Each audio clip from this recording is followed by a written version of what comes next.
Welcome back to Wesley's class. We're going to talk about some stuff. Yesterday, we were talking about the first presidential election, the one that George Washington won. And we spent a little bit of time talking about the Electoral College and how it won. What I wanted to discuss was how the framers set up the democracy that the United States have. You might have heard the phrase, the United States is a republic and not a democracy, which that is true to an extent. The framers' original intention was that we would be a true republic.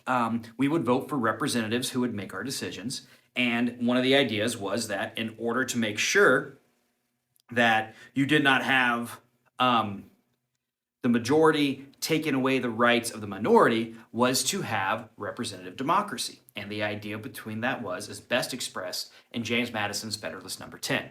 In Federalist Number 10, James Madison proposes two ways for extinguishing what he calls faction. In this case, groups of people getting together and overruling the will of the people. He said the first way is to take away our liberty, because liberty is the source of all faction. People having the right to associate with one another, people having the right to get with like-minded people, to make decisions, to make a lot of noise and to push for change. But he said that, that is detestable. That is wrong. I think his exact words were, that is as detestable to me as those who would allow anarchy. I can't remember the exact words, so I apologize for that. But the other method, he said, was to structure the way people have to choose. In the United States, we have our representatives that represent us, and we have it throughout several levels of government. I've heard and I've said myself that the framers were afraid of direct democracy. And that might not be 100% of the way I want to say that. Or it should be said, because the framers weren't afraid of direct democracy. If they're afraid of direct democracy, the House of Representatives wouldn't be voted in by popular election. They did want to make sure that, though, the people who were voting were educated and knew what they were talking about and knew what they were doing.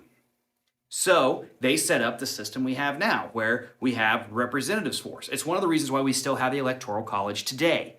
And there is a lot of argument on both sides of the political spectrum on why we should keep or why we should get away with the Electoral College.